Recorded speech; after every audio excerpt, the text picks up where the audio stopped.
From one of the world's most luxurious casinos nestled along the Singaporean coast, and Elon Musk's dream for a world full of sustainable gigafactories, to a 110-mile-long linear city in the middle of the Saudi desert, and the largest water park ever built, home to the planet's soon-to-be tallest water slide. Here are 10 of the biggest mega projects in the world.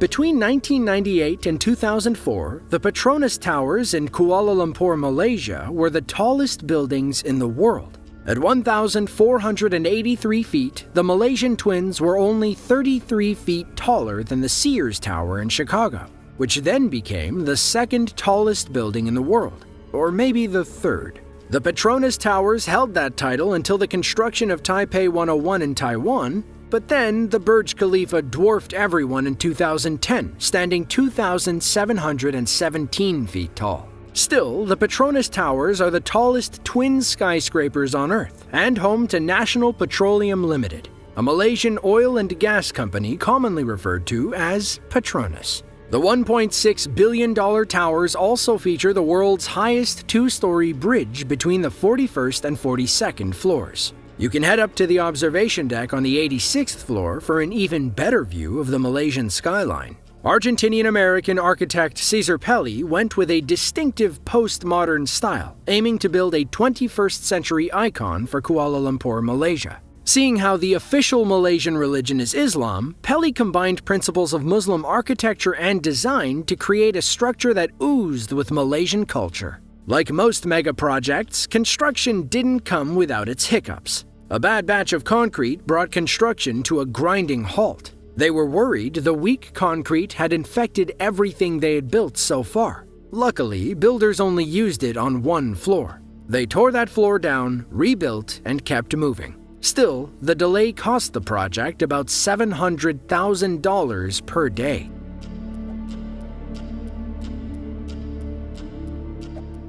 In the mid-2000s, Singapore decided it wanted in on the casino game. They'd just lifted a 40-year ban on gambling, hoping to bolster tourism and boost their economy. Many world-famous names competed for one of two spots, names like MGM Mirage and Wynn Resorts. In the end, Las Vegas Sands, which owns the Venetian Casino Resort in Vegas, won the first of two spots. Thanks to their vision of a $3.2 billion gambling and entertainment district called the Marina Bay Sands. They put up nearly $4 billion to invest in the project. That's on top of the $1.2 billion paid for the 6 million square foot site.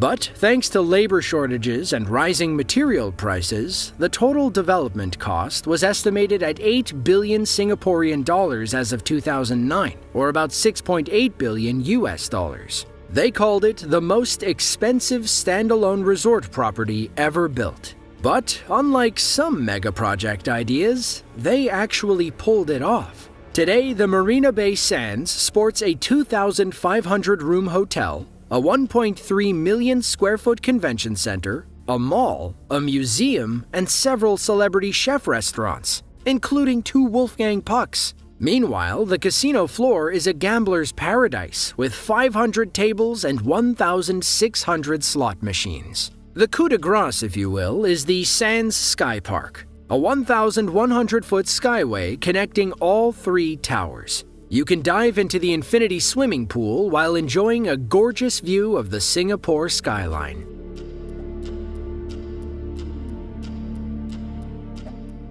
It was billed as a $100 billion luxury city, a living paradise on Earth. But as of today, Forest City, Malaysia is a ghost town full of empty roads and deserted high-rises. In 2006, a Chinese development firm called Country Garden announced their plans to build the massive city. It was a 20-year project set in Johor Bahru, a Malaysian city north of Singapore. According to Bloomberg, the Malay government saw how successful Singapore was with tourism and wanted to cash in. The original idea, pitched by Malaysia, was to build a new metropolis near the causeway connecting Singapore to Malaysia. Then, Country Garden stepped in with their $100 billion Forest City idea. which involved building artificial islands a few hundred yards off the Singaporean coast. Country Gardens sold the dream of luxury apartments, hotels, offices, golf courses, and tech parks to eager Chinese investors who sank thousands of dollars into the soon-to-be-built apartments. Developers anticipated that 700,000 people would quickly move into the new city. As of 2019, only 500 call it home. According to Business Insider, the population has supposedly grown to a few thousand, but it's still less than 5% of the expected residents. So, if you wanted to, how much would it cost to move to Forest City? Unfortunately, prices have skyrocketed in recent years. In 2017, a Forest City apartment only cost about $170,000. Today, they cost about $1.14 million. You're better off buying in Johor Bahru, where the average sale price is about $141,000, and there are actual signs of life.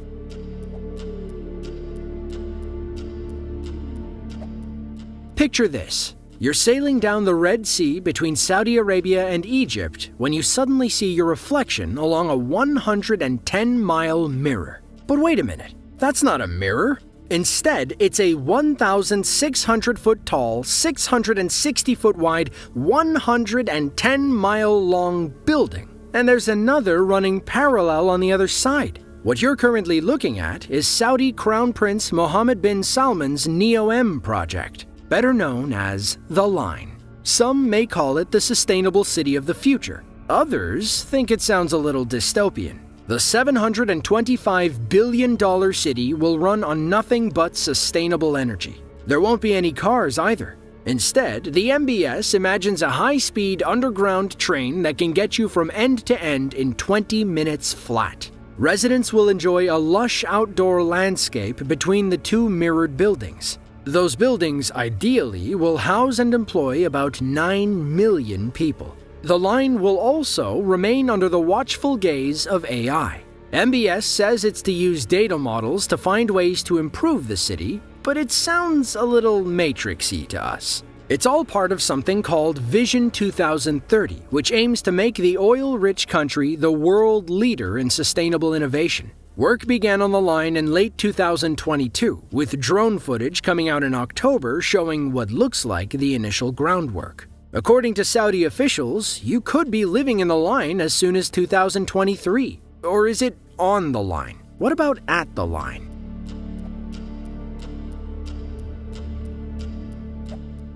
According to Elon Musk, when the Gigafactory in Reno, Nevada is complete, it will have the largest footprint of any structure in the world, bigger than the Great Pyramid, the Empire State Building, and the Burj Khalifa. Counting multiple levels, we're talking about 15 million square feet. However, every inch will run on renewable energy. Now, you've probably seen Elon talking with Leonardo DiCaprio about the Gigafactory and its environmental impact. According to the Tesla CEO's calculations, it would take 100 gigafactories worldwide to power the entire planet with sustainable energy. Unfortunately, the current Gigafactory in Nevada is about 30% complete. Tesla finally announced plans to expand the factory in 2022, but the full-scale building is still a distant dream. Now, Elon's been thinking about the Gigafactory his whole life, but official plans didn't kick off until 2014 when Panasonic agreed to invest in the $5 billion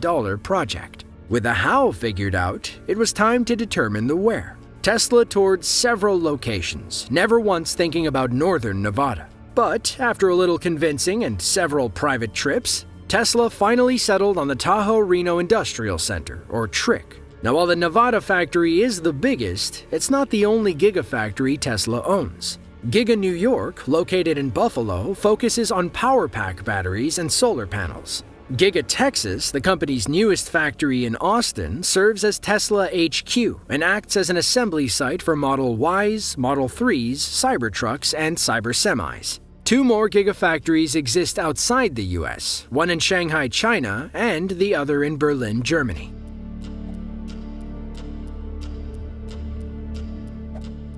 Jubail, Saudi Arabia used to be an ancient fishing village on the Persian Gulf. It was full of deserted suburbs until the mid-1970s, when an American engineering company called the Bechtel Corporation broke ground on the largest industrial city in the world, spanning more than 687 square miles. Upon its completion, the new site contributed to about 7% of Saudi Arabia's total GDP. At the turn of the millennia, the Saudi royal family decided to expand operations in Jubail, and Jubail II was born. Considered by many to be the world's largest civil engineering project, Jubail II sought to double the city's original size. The project provided housing for 120,000 new residents and built a brand new 18,000-student university. Today, Jubail is a major player in the global energy market, attracting the best and brightest tech and business minds across dozens of countries. When it's done, Jubail II could make them the major player.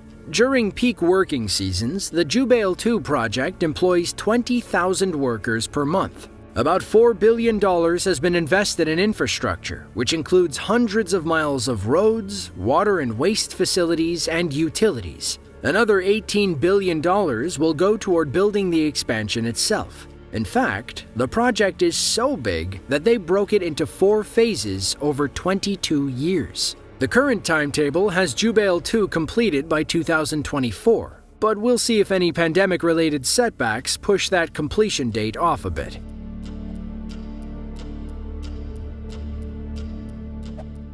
Lusail is the second largest city in Qatar. If you watched the 2022 World Cup Finals, you might recognize Lusail Stadium, the largest of its kind in the Middle East. The Qatari government built the Lusail and 7 other stadiums specifically for the World Cup, costing about $6.5 billion. Some experts estimate Qatar spent some $200 billion over 12 years to make the World Cup happen in the first place, not to mention the countless human rights violations. According to Bloomberg, a chunk of that change went toward building Lusail City itself, a mega project that cost some $45 billion. The area was still a desert when Qatar won the World Cup bid in 2010. They wanted to have it finished before the event, but according to ESPN writer Mark Ogden, the city feels more like a dystopian scene straight out of a Christopher Nolan movie. When it's done, Lusail is expected to house about 450,000 people, including 250,000 residents, 190,000 office workers, and 60,000 retail staff members. One day, all of them will get to enjoy Aquatar, the world's largest water park. Considered to be the crown jewel of this artificial city, Aquatar will feature 36 water slides and attractions alongside a 279-foot tower, home to the world's highest water slide. When it's done, the park will cover about 300,000 square feet. They expected it to attract 50,000 visitors per day during the World Cup, but you can't ride a half-built water slide, can you?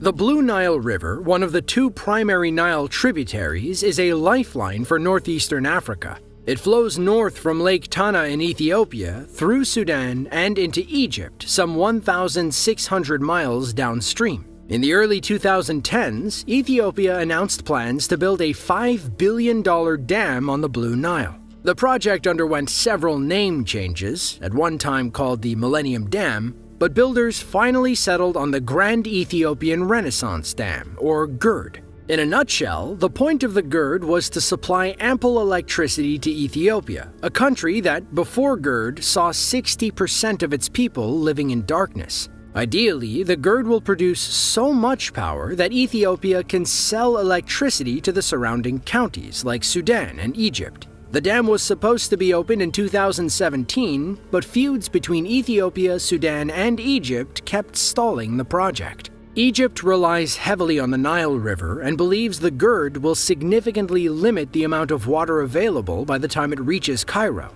Ethiopia says otherwise, while Sudan has been stuck in the middle. Prime Minister Abiy Ahmed Ali cut the grand opening ribbon that summer. The GERD is officially the largest hydropower dam in Africa and ranks among the top 20 worldwide, right up there with the Three Gorges Dam in China.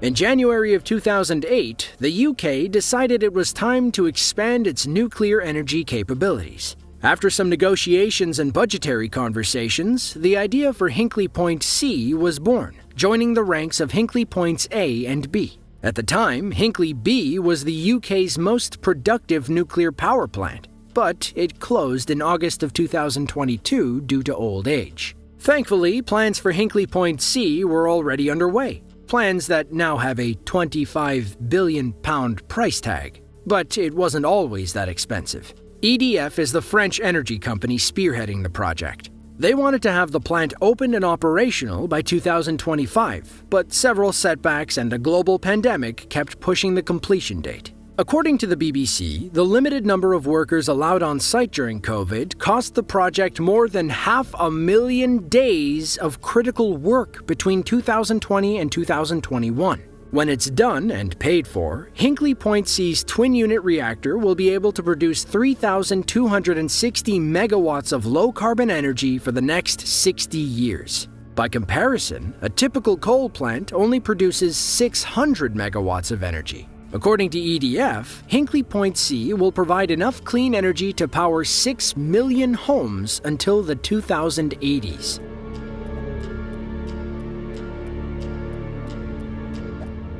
The Yangtze River is the heart and soul of China. Nearly one-third of China's population, about 400 million people, live along the river basin or its tributaries and rely on it every day. But as it stands, northern China's more industrialized and arid regions struggle with dry rivers and restricted access to water. It's been that way for, well, forever. Then, in the 1950s, Mao Zedong floated the idea of a massive engineering project that could solve China's water problem in a few short years. The idea was to build 3 canal systems, one in the east, one in the west, and one in the middle. Of course, politics and controversy kept the project in the planning phase for about 50 years. Construction began in 2003, and it's expected to take another 50 years to finish. Not to mention the $62 billion price tag.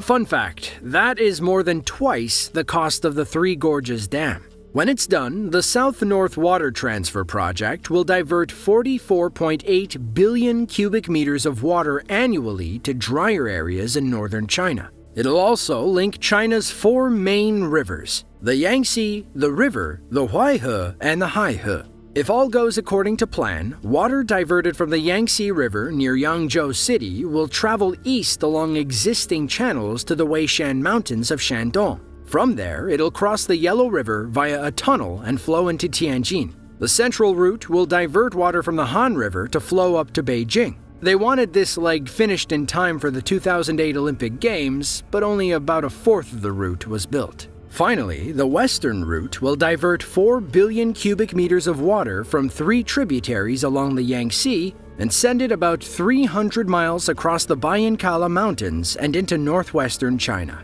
If you enjoyed this video and want to see another just like it, be sure to click the link on screen now. With that, thanks for watching and be sure to tune in next time.